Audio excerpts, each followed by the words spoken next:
नमस्कार, आप सभी दर्शकों का बहुत बहुत स्वागत करती हूँ। मैं हूं नेहा शुक्ला और आप देख रहे हैं जस्ट टीवी। लेकर हाजिर हूँ आज की स्ट्रेट टॉक। तो कर्नाटक में सीएम की कुर्सी का किस्सा एक बार फिर से बाहर आ चुका है और ये किस्सा विरोधियों को कांग्रेस पार्टी की फूट को लेकर बयान जारी करने पर मजबूर कर रहा है, या फिर कह सकते हैं कि कर्नाटक सरकार में जो तथाकथित फूट है उसमें जनता के सामने विरोधियों को एक मौका मिल गया है कि वो कांग्रेस की फूट को लेकर और सरकार की असफलताओं को लेकर अपने जो दावे हैं उसको और मजबूती से पेश करें। कुछ फैक्ट्स हम चाहते हैं कि कर्नाटक की सरकार में आखिर चल क्या रहा है और इन अफवाहों को या फिर अटकलों को आखिर आधार मिल रहा है तो किन बातों से मिल रहा है। असल में जो डिप्टी सीएम है डीके शिव कुमार, उन्होंने एक ट्वीट किया है और उनकी इस ट्वीट के बाद से ये पूरा का पूरा जो माहौल है वो और गर्म हो गया है। और बड़ी बात यह है कि कांग्रेस के जो राष्ट्रीय अध्यक्ष है मल्लिकार्जुन खड़गे, उन्होंने भी बयान दे दिया है कि हाँ, आला कमान सब कुछ ठीक कर देगा, जो भी है उस मसलों को समाधान किया जाएगा। तो कर्नाटक में सिद्धारमैया सरकार के 2.5 साल पूरे हो गए हैं और जो बातें मीडिया में पहले भी आती रही हैं कि पावर शेयरिंग को लेकर 2.5 साल यानी कि लगभग 5 सालों का जो कार्यकाल है उसमें आधे आधे वक्त के लिए डीके शिव कुमार और वर्तमान में जो मुख्यमंत्री है सिद्धारमैया, उनके बीच में ये जो है एक सहमति बनी थी। हालांकि जो सिद्धारमैया के समर्थक हैं वो इस तरह की किसी भी सहमति से इनकार करते रह रहे हैं। लेकिन एक बार फिर से कर्नाटक में सरकार के जो करीबी लोग हैं उनके बयान अगर देखे जाए और जिस तरीके से सिद्धारमैया के बेटे ने भी ये अब स्टेटमेंट दे दिया है कि सिद्धारमैया मुख्यमंत्री की कुर्सी पर बने रहेंगे, लेकिन इन सब ने एक ये सवाल तो बहुत पुख्ता कर दिया है कि क्या ग्रैंड ओल्ड पार्टी में फूट का जो सिलसिला है वो बदस्तूर जारी रहेगा। और कर्नाटक में जहाँ पर कहा जाता है कि कांग्रेस की एक मजबूत सरकार है, वहाँ पर सीएम की कुर्सी को लेकर इस खींचतान के क्या मायने। आइए स्वागत कर लेते हैं। हमारे साथ स्ट्रेट टॉक के प्लेटफॉर्म पर जुड़ चुके हैं प्रफुल्ल कोलख्यान, पॉलिटिकल एनालिस्ट हैं, कोलकाता से जुड़ रहे हैं, और अनिल सिन्हा, वरिष्ठ पत्रकार, पुणे से जुड़ रहे हैं। आपका बहुत बहुत स्वागत करती हूँ मैं। और शुरुआत मैं अनिल सर आपसे ही करना चाहती हूँ। मार्च में ही ये तय हुआ कि ये सरकार जो है इसमें किसी भी तरह की जो है मतभेद नहीं है, मनमुटाव नहीं है। उसके बाद एक बार फिर से ये सामने आ गया कि सीएम की कुर्सी को तो अब 2.5 वर्ष हो चुके हैं सिद्धारमैया को, इसलिए डीके शिव कुमार के लिए छोड़ा जाना चाहिए। शिव कुमार के कुछ करीबी दिल्ली भी पहुंच जाते हैं और वहां पर आला कमान से मुलाकात कर बैठते हैं, जिससे कि कर्नाटक में जो मुख्यमंत्री के करीबी है उन लोगों को नागवार गुजरता है ये पूरा का पूरा वाकया। अनिल सर, अब तो खड़गे कह चुके हैं कि सब कुछ जो है वो उस पर समाधान की कोशिश आला कमान करेगा। इस फूट के क्या मायने हैं ऐसे में? नहीं, देखिए, ये जो है इसको मीडिया तूल दे रहा है बेवजह, और इसका कोई अर्थ नहीं है। एक तो 2-3 चीजें साफ रखनी चाहिए दिमाग में। एक तो ये है कि कांग्रेस जो है बाय फार एक तरह से फेडरल पार्टी है, और फेडरल पार्टी है और डेमोक्रेटिक पार्टी है। वहां मैं जानता हूं, मैंने बहुत साल कांग्रेस को कवर किया है, चीफ मिनिस्टर्स कैसे वो तय करते हैं, ये करते हैं। और एक उनका नॉर्म है। आला कमान भी ऐसे नहीं करता। मैं देख चुका हूं कि आला कमान पहले ऑब्जर्वर बहाल करता है, उसका ऑब्जर्वर रायशुमारी करते हैं, उसका बैठक होती है, उसमें बकायदा जो एमएलएज हैं उनसे राय ली जाती है, उसके बाद आला कमान उनको तय करता है। आला कमान उस तरह से जैसा लोग बताते हैं कि इम्पोज करता है, कोशिश करता है कि उसकी जो जिनका समर्थन हो, मतलब जो आला कमान जिनको चाहे वही हो, इसकी कोशिश करता है, लेकिन वो इम्पोज नहीं करता। दूसरी बात और है कि वो ये भी है कि लोग जो है जब देख लेते हैं तो एक वन लाइनर होता है, उसमें 1 लाइन रिजोल्यूशन होता है विधायक दल की बैठक में कि आला कमान तय करे। 1 लाइन का रिजोल्यूशन उसको उनको दे देते हैं। उसके बाद आला कमान ये कंसेंसस बिल्डिंग का काम करता है। और मैंने एक नहीं कई चीफ मिनिस्टर्स, मैं बॉम्बे में जब था जनसत्ता में तो कांग्रेस ही कवर करता था, तो कई चीफ मिनिस्टर्स मैंने अपने आंखों के सामने बनते हुए देखा। ऐसा नहीं है क्या कि चीफ मिनिस्टर उन्होंने उनके मन का है और उनको थोप दिया।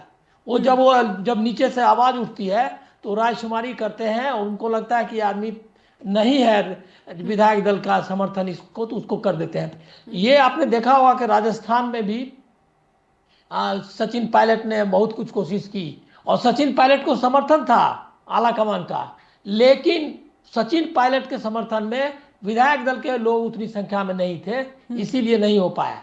ये बात सही है, लेकिन एक उसके साथ भी है कि जो कंट्रोल जो है लीडरशिप पे चाहिए, वो कंट्रोल कई बार नहीं कर पाते। इसको आप देखिए जरा, इसकी तुलना करिए कि बीजेपी में कंट्रोल कैसे है। कंट्रोल इस तरह से है कि उन लोगों को जो भी उनके ये है लीडर्स हैं, उनको ईडी का डर लगता है, उनको बहुत सारे मतलब डर सताते रहते हैं, उनको कोई कंट्रोल कोई मोदी जी की ये से नहीं कर पाता है। मतलब उनके तो नैतिक मतलब अनिल सर, क्या आप ये कह रहे हैं कि बीजेपी में बीजेपी के मुख्यमंत्रियों पर भी जो कंट्रोल है आला कमान का, पार्टी की आला कमान का, वो एजेंसियों के मार्फत है, ना कि सीधे सीधा नेतृत्व के मार्फत? नहीं, उसको आप उतना भी सरलीकृत मत करिए। ये डर है, लेकिन इसके अलावा असल में वहां का आला कमान आरएसएस है, नागपुर है। मैंने देखा है कि जो आरएसएस के जो द्वारा नियुक्त ऑब्जर्वर है, जो सचिव होता है या महासचिव, क्या करते हैं वो, उनका समझिए स्ट्रक्चरिंग, वो भी मैंने कवर किया हुआ है, देखा हुआ है कि वो क्या करते हैं कि एक आदमी को सचिव, संगठन सचिव बनाते हैं। जैसे पहले रामलाल थे, बाद में बीएल संतोष थे, अभी पता नहीं कौन है, मुझको मालूम नहीं। तो ये आरएसएस नागपुर से पूछता है और वो कन्वे करता है, और कई बार मीटिंग भी करते हैं आरएसएस के लीडर्स इनके साथ, मतलब जो जनरल सेक्रेटरी है या टॉप लीडरशिप है, जैसे कि मान लिया राजनाथ सिंह है या अमित शाह है, मोदी जी से, तो वो तय करता है और फाइनल वर्ड्स उसके होते हैं। ये आप जान लीजिए, कोई आदमी बिना आरएसएस की अनुमति के नहीं बन पाता है, नहीं। और वहां पर तो ऐसा होता है कि कई जगह तो वहां पर मैंने आंखों के सामने देखा कि सौदान सिंह थे, मैं उस समय रायपुर में था, सौदान सिंह ही तय करते, तो आरएसएस का आदमी है, और बीजेपी का भी जनरल सेक्रेटरी वगैरह क्या है, वो छत्तीसगढ़ का मुख्यमंत्री उन्होंने ही तय किया मेरे सामने। रमन सिंह, जब उन दिनों रमन सिंह हुए थे चीफ मिनिस्टर, तो और साय थे, का नाम भूल गया मैं, वो आदिवासी नेता थे, साय उनका नाम था, विष्णुदेव साय जी। नहीं, वो नहीं, विष्णुदेव साय तो अभी बना है जी। इसके पहले एक बहुत पुराना और बहुत ही सीनियर लीडर थे जो कि नमक नहीं खाते थे, तो वो जो है बहुत ही सीनियर, राम ऐसे कुछ नाम है उनका, नाम मैं भूल रहा हूँ। वो जो है साय को नहीं बनने दिया, मतलब उनको पॉपुलैरिटी भी थी, वो आदिवासियों के ये लेता थे और बहुत ही रेस्पेक्टेड लीडर थे, लेकिन उनको नहीं बनने दिया। ये क्या कहते हैं, सौदान सिंह ने रमन सिंह को बनाया। तो ये अंतर है।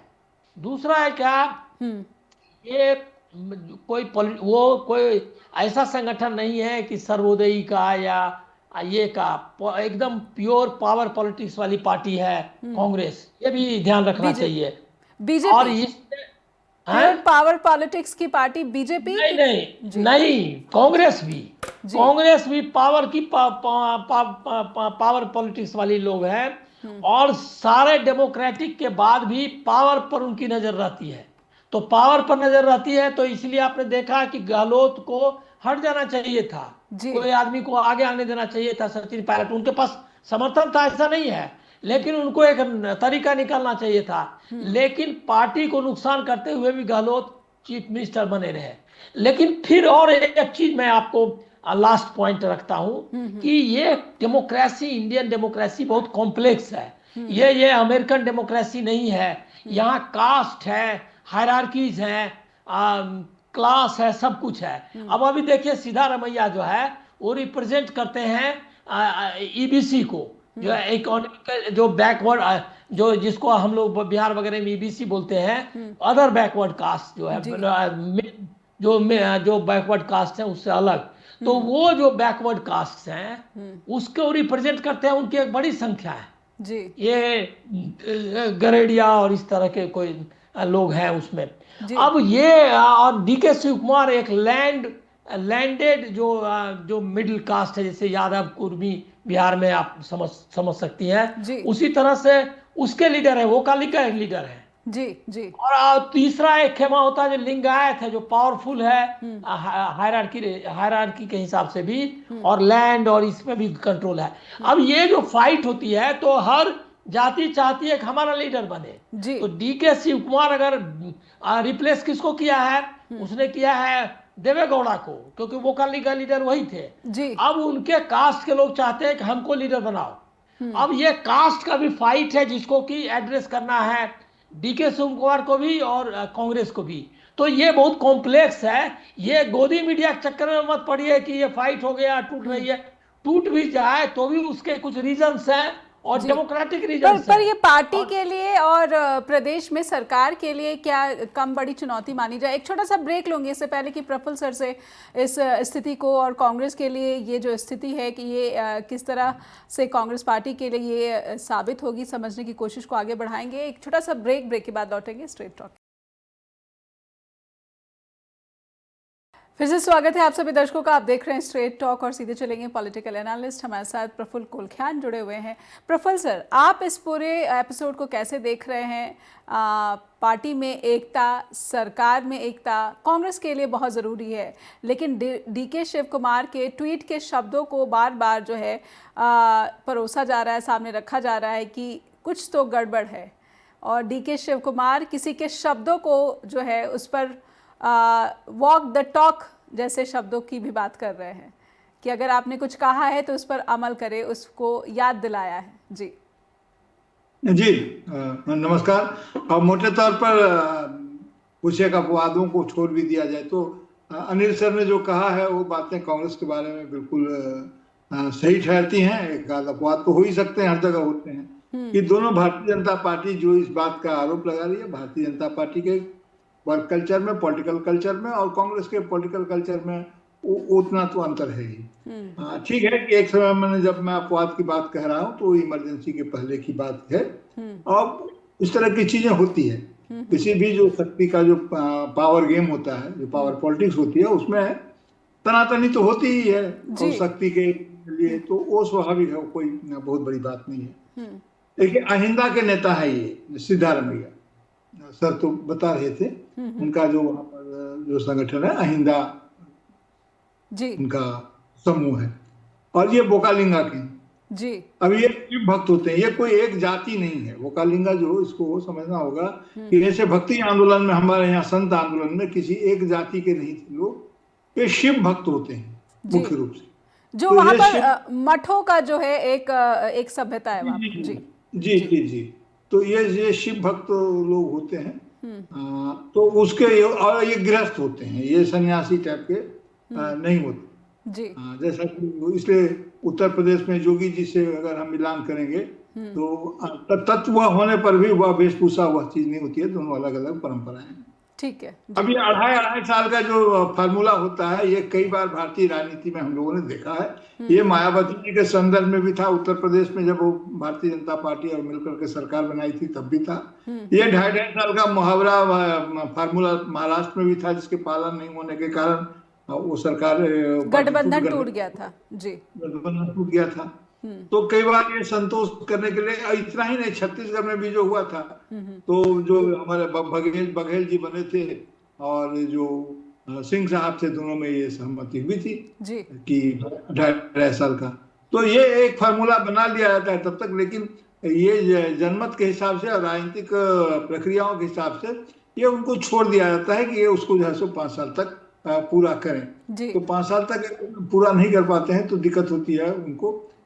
तो अब ये समय में किया गया था, ऐसा लगता है, ऐसा ये बात साफ साफ लग रही है कि उस समय को समझाते हुए डीके शिव कुमार को ये बात कही गई थी कि आप जो है ये कीजिए, तो वो प्रेम साथ जी कट रहा है। तो वो उन्होंने ये कहा था कि डीके शिव कुमार संतोष करें और इस राजनीतिक धैर्य का परिचय दें ताकि ये सही तरीके से सरकार बने। बहुत ही कठिन परिस्थिति में वहां पर सरकार बनी थी जी। और जब बजरंगबली से लेकर के तमाम तरह के प्रयोग वहां पर भारतीय जनता पार्टी ने किए थे। अब कुछ लोगों का ये कहना है कि जब पार्टी अध्यक्ष हैं मल्लिकार्जुन खड़गे हैं तो वो किस आला का मन की बात करते हैं। आला कमान अध्यक्ष तो होता है, अधिकृत होता है, लेकिन आला कमान उसके बाद उनकी वर्किंग कमेटी है, उनके संसदीय दल है, तो बहुत सारी चीजें होती है। अनिल सर ने उधर इशारा कर दिया, इसलिए मैं तो उधर नहीं जा रहा हूँ। लेकिन हाँ, वहां पर स्थिति नॉर्मल नहीं है, सब कुछ ठीक नहीं है। ऐसा तो मल्लिकार्जुन खड़गे चूंकि खुद कर्नाटक से आते हैं, तो उन्होंने ये बात कही है और ये बहुत ऑनेस्टली कही है। कोई आदमी ऐसा जो होगा, ईमानदारी भी इसी बात में कहना, कोई भी जो बुजुर्ग आदमी है मेरे जैसा या अनिल सिन्हा सर जैसे लोग जो हैं, वो कहेंगे घर में कभी तनाव होता है तो क्या लोग बुजुर्ग नहीं स्वीकार करते हैं कि हाँ भाई सब कुछ ठीक नहीं है। लेकिन सब कुछ ठीक नहीं है इसका मतलब यह नहीं है कि उस पॉइंट पर पहुंच गया है जहां से बिगाड़ शुरू हो जाता है, तो उसको सुधारने ठीक करने के क्रम में है, तो इसलिए वो चलेगा। मुझे लगता है कि सरकार कंटिन्यू करेगी और डीके शिव कुमार काफी समझदार आदमी है, उनको वापस से जो है अपने पांव पीछे खींच लेंगे वो, अपनी जो है कहीं ना कहीं उनके मन में जो इच्छाएं हैं उनको वापस से डीके शिव कुमार दबा लेंगे। डीके शिव कुमार, देखिए डीके शिव कुमार कांग्रेस के लिए बहुत एसेट रहे हैं, ऐसा नहीं है, उनका काफी महत्व रहा है, राजनीतिक रूप से काफी जटिल भी है और सुलझे हुए भी हैं। इसीलिए अपने अपने कॉन्स्टिट्यूएंसीज को एड्रेस करने के लिए नेताओं को ये भावभंगिमा लेनी पड़ती है। लेकिन अंततः वो क्या हुआ था, सचिन पायलट के केस में भी अभी अनिल से उदाहरण दे रहे थे कि उनके जो समर्थक थे सचिन पायलट के, वो काफी उद्वेलित थे, तो उनको शांत करने के लिए भी। पर अनिल सर ने, जैसे प्रफुल्ल सर, अनिल सर ने ये भी कहा कि गहलोत को शायद जगह देनी चाहिए थी और पार्टी को नुकसान जो है इससे बचा जा सकता था। कर्नाटक में भी कहीं ना कहीं अगर ऐसी स्थिति आती है तो पार्टी को नुकसान की बात जरूर सामने आती है। तो क्या सिद्धारमैया पार्टी के नुकसान की कीमत पर डीके शिव कुमार को कुर्सी पर नहीं बैठने देना चाहते हैं? कुछ ऐसा भी जो है इसको देखा या समझा जा सकता है? देखिए, सीनियर जर्नलिस्ट हैं अनिल सिन्हा सर, उन्होंने एक बात शुरू में ही कही थी कि जो कांग्रेस का कैरेक्टर है वो फेडरल डेमोक्रेट का है जी। तो फेडरल, अगर इसमें राजनीतिक नफा नुकसान की बात अगर देखना है तो पूरी पार्टी को देखना है। और आपने जो राजस्थान का उदाहरण दिया वो शायद आप सचिन पायलट के बारे में बता रही थी जी, जैसा अनिल सर ने यहाँ पर रखा कि कहीं ना कहीं पार्टी के नुकसान को भी नजरअंदाज किया गया जी। हाँ, किया गया। तो ये साहस कांग्रेस कर सकती है, क्योंकि कांग्रेस के सामने पहल भी करती रही है। क्योंकि राहुल गांधी ने खुद भी कहा, बड़े खुले शब्दों में कहा है कि राजनीतिक या चुनावी नुकसान उठा करके भी जो हमारा फ्रेम है, जो सही रास्ता होगा, जो सही बात होगी, जैसे सामाजिक न्याय के संदर्भ में उन्होंने कहा था कि हम वो रास्ता अडॉप्ट करेंगे। तो ऐसा वो साहस वो कर सकते हैं, क्योंकि अपने कैरेक्टर को बचाए रखने के लिए कभी कभी आदमी को जोखिम लेना पड़ता है। लेकिन अगर समर्थन नहीं है हासिल, जैसा कि सचिन जी का समर्थन हासिल था सचिन को, लेकिन और कांग्रेस ने चाहा भी था कि ये गहलोत साहब अगर केंद्र में अध्यक्ष बन जाते तो राजस्थान का सीट खाली होता, लेकिन जिस तरह से विधायक दल का अधिकांश का समर्थक गहलोत जी के साथ था, तो सचिन जी के विद्रोह को स्वीकार नहीं किया गया। वही यहाँ भी वही खेल होगा।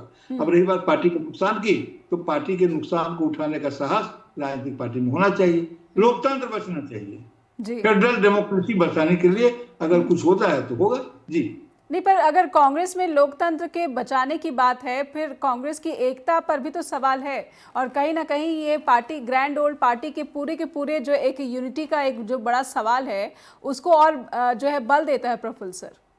क्योंकि हमने अलग अलग प्रदेशों में कांग्रेस की जो हालत देखी है, जो दुर्दशा देखी है बल्कि कहूंगी, उसकी एक बड़ी वजह ये जो है पार्टी में फूट है जी। आप बिल्कुल सही कह रही हैं। जब वैसे भी सत्ता सबको जोड़े रखता है, फूट तो होना स्वाभाविक है। लेकिन कांग्रेस का इतिहास देखें तो शुरू से कांग्रेस का इतिहास और समाजवादियों का इतिहास फूटों का इतिहास रहा है। और कांग्रेस तिलक के समय से कांग्रेस कई बार कटते छंटते यहाँ तक पहुंची है जी। इसलिए इंदिरा गांधी के समय में भी दो बार हुआ था। एक बार तो कांग्रेस हार के समय में हुआ, एक बार जब कांग्रेस आय बनी थी इमरजेंसी के बाद, तो उस समय में हुआ। तो ये तो बड़ी पार्टी है, तो बड़ी पार्टियों में अपना पंख झाड़ते रहते हैं। बिल्कुल बिल्कुल बिल्कुल। एक छोटा सा ब्रेक लूंगी मैं। और जो संतुलन की बात अनिल सर ने कही कि अगर देखा जाए कि कर्नाटक में जो जातिगत संतुलन है या फिर समुदाय विशेष संतुलन है, इसके लिए भी अगर 2.5 साल और 2.5 साल का ये जो पावर शेयरिंग फॉर्मूला है, इस पर कांग्रेस को विचार करना चाहिए। एक ब्रेक के बाद लौटते हैं। आप दर्शकों से अनुरोध जुड़े रहिए, स्ट्रेट टॉक के साथ लौटेंगे ब्रेक के बाद। फिर से स्वागत है आप सभी दर्शकों का। आप देख रहे हैं स्ट्रेट टॉक। और कर्नाटक में आखिर क्यों ऐसा लग रहा है कि मुख्यमंत्री की कुर्सी को लेकर डिप्टी सीएम और सीएम में ठनी हुई है, और दिल्ली में भी डेरा जमाए हुए कुछ डीके शिव कुमार के करीबी एमएलएज, ये खबर सामने आती है। अनिल सर, अगर सत्ता का संतुलन, कांग्रेस की एकता का अगर सवाल है और सत्ता का संतुलन अगर इसे बिठा लिया जाए तो कांग्रेस के लिए, कांग्रेस की लीडरशिप के लिए एक बहुत बड़ी उपलब्धि मानी जा सकती है।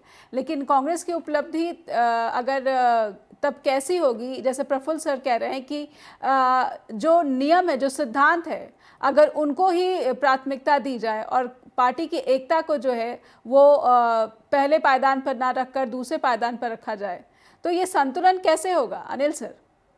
नहीं, देखिए, ये जो आप मीडिया के जो की और जो आईटी सेल की का जो प्रचार है उसके प्रभाव में आगे आ रही हैं। नहीं, जो एमएलए डीके शिव कुमार के जो करीबी है, जो चाहते हैं कि डीके शिव कुमार मुख्यमंत्री बने, नहीं, उसको देखने का नजरिया, डीके शिव कुमार के एमएलए सब कोई साधु सन्यासी है, ऐसा कौन कह रहा है? और आप ये क्या कहते हैं, कांग्रेस पार्टी को ये क्या कहते हैं, सन्यासियों की पार्टी है क्या? मैं आपको रामविलास पासवान को कोट करता हूँ, कई बार उनसे मेरी व्यक्तिगत बातचीत में उन्होंने कहा हम लोग कोई सन्यासी थोड़े ही हैं। उन्होंने साफ साफ कहा। मैं जब वो इधर से उधर करते थे तो कई बार उनको मैं उनसे कहता था कि क्या आप इधर से उधर करते रहते हैं, ये अच्छी चीज़ नहीं है। तो उन्होंने, हमारे बहुत अच्छे ताल्लुकात थे, तो वो बोलते थे क्या कि हम लोग कोई साधु सन्यासी थोड़े ही हैं अनिल जी, हम लोग तो आखिरकार पॉलिटिकल लीडर्स हैं और पावर, एक उसका पावर गेम में पावर सेंट्रिक है हम लोग। तो ये बात है, तो इसीलिए उनको कोई साधु सन्यासी नहीं बता रहा है। लेकिन ये जो आईटी सेल या जो गोदी मीडिया है उसको डिकोड करने की जरूरत है कि क्यों कह रहा है, क्यों किसी पार्टी में एकता रहनी चाहिए किसी सैद्धांतिक सवाल पर ही। जब फेडरल पार्टी है या अलग अलग विचार है तो लड़ाई लड़ने दीजिए, उसमें आपको क्या कठिनाई है? एक पार्टी हो, मोदी जी जो कहे वही चले, अमित शाह जो तय करे वही करे। ये जो कंसेप्ट है ये फासिज्म है और इसको कोई भी डेमोक्रेटिक लोगों को इसको स्वीकार नहीं करना चाहिए। हमको ये diversity of opinion, diversity of personalities, ये क्या कहते हैं, एकोमोडेशन, विग्रह, सबको स्वीकार करना चाहिए। डेमोक्रेसी का अर्थ थोड़ा ही है कि सब मिलकर के एक लाइन में लग गए। आपको पता ही है कांग्रेस का हिस्ट्री, सही कहा प्रफुल्ल जी ने, कांग्रेस का हिस्ट्री आप देखिए तिलक से लेकर के, तब आपको पता है 19 मतलब कि जन्म से ही कांग्रेस में 2 धाराएं रही, 3 धाराएं रही और एक धारा जीत गई, कभी दूसरी धारा जीती। एक समय में लाजपत राय की धारा थी, दूसरी तरफ सोशल कॉन्फ्रेंस करते थे उन्होंने बंद कर दिया, तिलक की चलने लगी जी। तो सबका अलग अलग वो, उसके बाद एक धारा जब ये क्या कहते हैं, तिलक के पहले की जो धारा थी उसमें बाकायदा 1907 में लड़ गए आपस में नरम दल गरम दल, बिपिन चंद्र पाल, तिलक और ये सब बालपाल जो 3 थे, लाला लाजपत राय एक तरफ और बाकी लोग अलग, अरविंदो घोष वगैरह सब एक तरफ, और ये दूसरी तरफ जो है सुरेंद्रनाथ बनर्जी और उनके साथ वाले लोग। तो ये सारे जो नरम दल गरम दल उनको कहा भी गया। उसके बाद फाइट हुई, बाद में स्वराज पार्टी बनी। स्वराज पार्टी कहती थी कि हम जाएंगे, कांग्रेस में ही थी, हम जाएंगे ये में क्या कहते हैं असेंबली में और सरकार के साथ में शामिल होंगे। इन्होंने कहा कि नहीं, नेहरू गांधी ये सब लोग रहे अलग, इनके साथ कोई कॉपरेशन नहीं होगा। ये चला। फिर 30 के दशक में भी कई लोग थे कि गोलमेज कॉन्फ्रेंस के हिसाब से चलना चाहिए। 37 में भी ये डिबेट चला कि हमको इलेक्शन में जाना चाहिए या नहीं। कांग्रेस सोशलिस्ट पार्टी और बहुत सारे लोग थे जो कि इसके खिलाफ थे, लेकिन सुभाष चंद्र बोस, नेहरू ये सब थे कि चुनाव लड़ेंगे। फिर उसके बाद नेहरू खुद नहीं गए ये में 37 में उन्होंने कहा कि हम जो है सरकार में चुनाव लड़ेंगे लेकिन सरकार में शामिल नहीं होंगे, और उन्होंने स्वीकार नहीं किया, कोई मुख्यमंत्री पद या कोई भी पद नहीं लिया। फिर वही चेंज हुआ है 47 का वक्त, उसमें भी ये डिबेट हुआ, कांग्रेस कई टुकड़ों में बट गई, कांग्रेस सोशलिस्ट पार्टी बाहर हो गई। तो ये जो है ये चलेगा किसी डेमोक्रेटिक कंट्री में। ये कोई थोड़ा ही है कि आरएसएस ने तय कर दिया कि बस ये जो एकानुवर्ती जिसको बोलते हैं कि एक जो लाइन है उसी में सबको चलना है, ये एकानुवर्ती वाला जो है ये फासिज्म है। इसलिए कांग्रेस को मैं इसके लिए दोष नहीं दूंगा। ये जरूर है कि पावर के लिए वो नहीं लड़े, ये हम लोग चाहेंगे, क्योंकि हम लोग जनता है, हम लोग न्यूट्रल लोग हैं। हम चाहेंगे कि ये लोग त्यागी लोग हों, डीके शिव कुमार भी त्याग करें, सिद्धारमैया भी त्याग करें। एक देश पर फासिज्म का एक बड़ा बड़ा खतरा है, इसके खिलाफ एक बड़ी लड़ाई हो, ये हम चाहेंगे। लेकिन हम जो चाहेंगे वही वो कांग्रेस करेगी, ये कौन बता दिया है? और हम तो नहीं, हम तो जो कांग्रेस जो का जो पॉलिटिक्स है के अंदर में या बाहर में, कांग्रेस में तो कांग्रेस को तो आप देखिए कि शशि थरूर जो रुकी बाकायदा जो राहुल गांधी के नेतृत्व को, सोनिया गांधी के नेतृत्व को, उनकी नीतियों की आलोचना कर रहा है, वो भी बना हुआ है वहां। और आप ये कल्पना कर सकते हैं कि कोई आदमी मोदी जी पर व्यक्तिगत टिप्पणी कमेंट करके पार्टी में रह सके? अमित शाह कोई रह सकता है जी? एक कोई आदमी आप नाम ले लीजिए। ये अंतर है। मनीष तिवारी खुलेआम जो कांग्रेस लीडरशिप की जो पॉलिटिक्स है, उसकी जो तरीके हैं उसके खिलाफ है। चिदम्बरम है जो कि अभी सोशल जस्टिस और बहुत सारी चीजें आई हैं उसके खिलाफ लिखते रहते हैं, बोलते रहते हैं, लेकिन वो सब पार्टी में बने हुए हैं। यही कांग्रेस पार्टी है और यही इंडिया है जी। हम तो जरा भी नहीं चाहते कि कोई भी कॉरपोरेट का समर्थक या क्या कहते हैं जो कम्युनल विचार रखने वाला, वो किसी को राजनीति में हम चाहते हैं कि बिल्कुल नेस्तनाबूद हो जाए, लेकिन हमारे चाहने से नहीं होगा ना। ये सारे उदाहरण अपनी नहीं होना जगह चाहिए। जी अनिल सर, ये सारे उदाहरण अपनी जगह हैं और कांग्रेस का इतिहास रहा है। लेकिन जब बात चुनाव की आती है, वहाँ पर विधानसभा चुनाव की तैयारियों में बीजेपी जुट चुकी है। लोकसभा चुनाव की भी जो है अब चर्चाएं होने लगी, उस पर मीटिंग्स बुलाई जाने लगी हैं।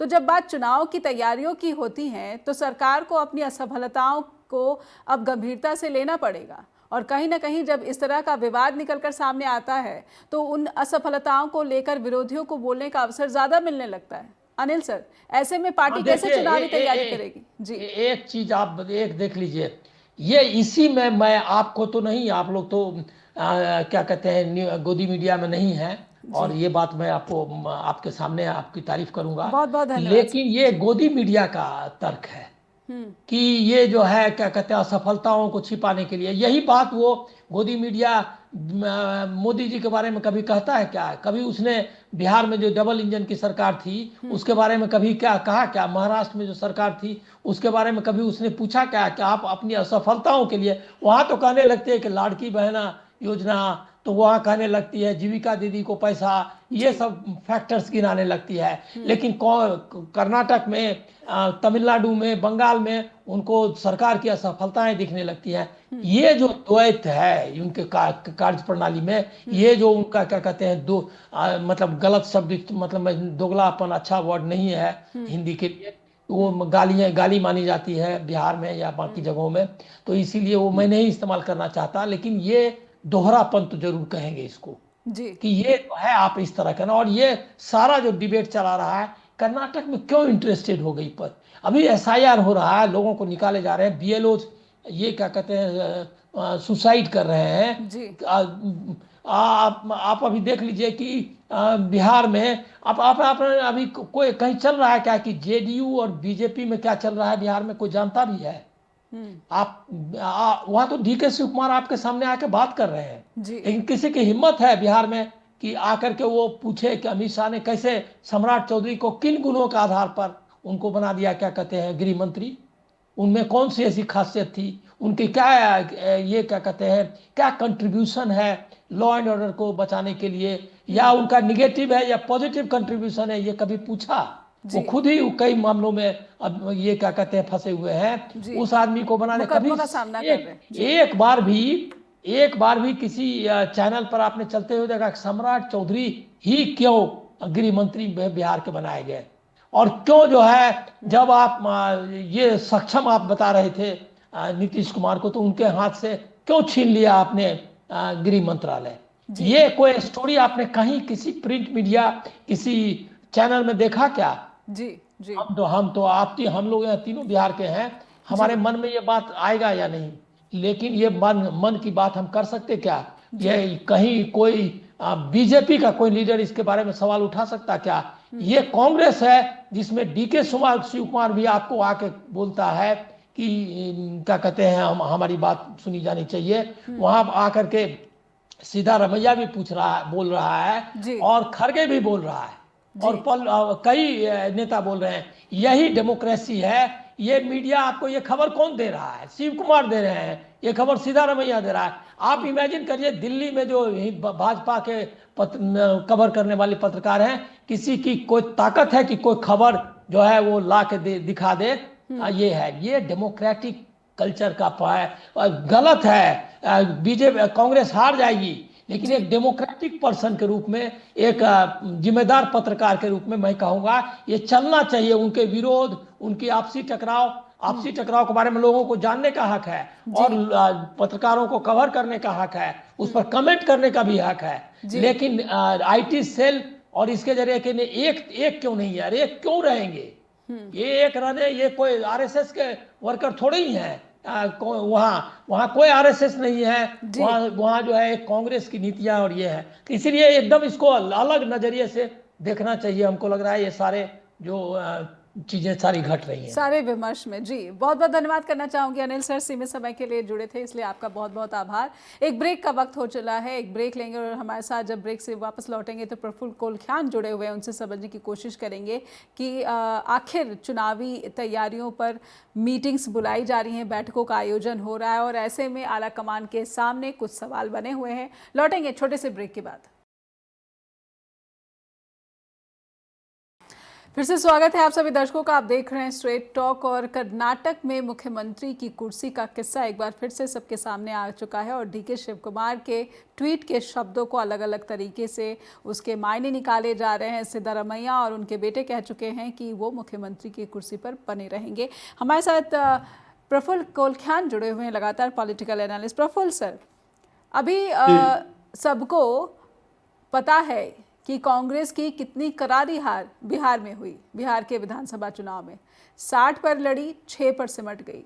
अगर कर्नाटक, जहां पर इतनी बहुमत के साथ एक अच्छी खासी ताकत जनता ने कांग्रेस को दी और यहां पर सरकार का गठन हुआ, और उसके बाद अगर ये सत्ता की खींचतान, और ये कोई पहली बार नहीं है, इससे पहले भी हमने इस तरह के जो वाकये हैं इसको कवर किया है और इस पर बहस भी की है, डिबेट भी की है। अगर बार बार ऐसा होता तो कहीं ना कहीं पार्टी की पूरी जो क्रेडिबिलिटी है, विश्वसनीयता है, जनता में एक भाव तो पैदा हो जाता है, या फिर उसको आधार मिलना शुरू हो जाता है कि इस पार्टी में एकजुटता नहीं है, तो क्या ये हमारी समस्याओं का समाधान कर पाएंगे? जी जी, सवाल आपका बहुत ही जायज है जी, लेकिन इसके बरक्स एक सवाल फिर जनता के मन में यह भी उठता है कि जहां कोई अंतर विरोध नहीं है, जहां कोई समस्या नहीं है, या पार्टी पूरी तरह से एकजुट होकर के 11 साल से सरकार चला रही है, वो क्या हमारी समस्याओं का समाधान करने में सक्षम हो पा रही है,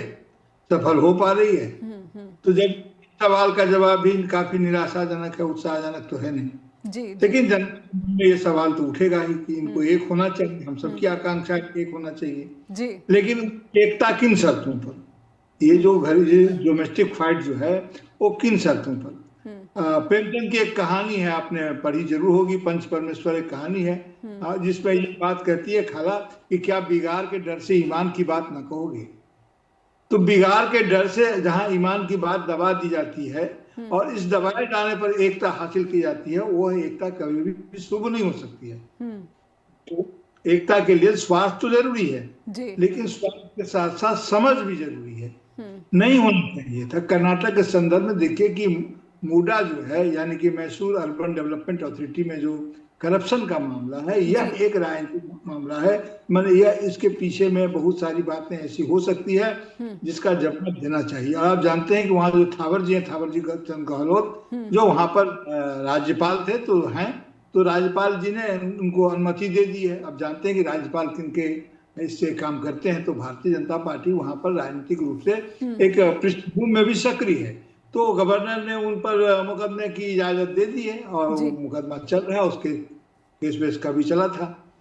तो एक ऐसे समय में एक कांग्रेस पार्टी के लिए ये स्ट्रेटेजिक, अगर फ्रेंडली फाइट की कोई वजह होती है तो एक स्ट्रेटेजिक जो है सो इसकी भी एक जगह बनती है कि नेतृत्व में। हाँ, इससे दोनों बातें होती है कि हमारा जो अपना डोमेस्टिक कॉन्स्टिट्यूएंसी है, जो अपनी कॉन्स्टिट्यूएंसी है, हमारे जो समर्थक लोग हैं उनको भी एक पॉलिटिकल एजेंडा मिलता है, ये मदद करता है उनको सक्रिय बनाए रखने में, उनको एक्टिवेट रखने में। तो एक्टिवेशन के लिए भी ये जरूरी होता है। लेकिन ऊपर में समझदारी ये होनी चाहिए कि, और ये होगी, कि उनको किस प्रकार से चुनावी गणित लाभ का क्या है, लेकिन राहुल गांधी के नेतृत्व में वह साहस दिखता है जो चुनावी हानि को उठाते हुए भी डेमोक्रेसी को बचा लेने की कोशिश करते रहनी चाहिए। मैं ये कह रहा हूँ, इसलिए ऐसा नहीं कि वहाँ ठीक है डेमोक्रेसी को बचा लेने की, पर अगर ऐसे ही सत्ता गवाते रहें जी, डेमोक्रेटिक सेंस को बचा लेने की मैं बात कह रहा हूँ।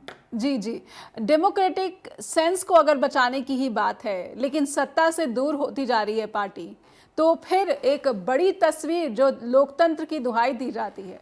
अभी एक दिन पहले ही संविधान दिवस को लेकर बयान आया खरगे का कि स्वतंत्रता, न्याय, समानता, इन सब पर बुरी तरह से प्रहार हो रहा है।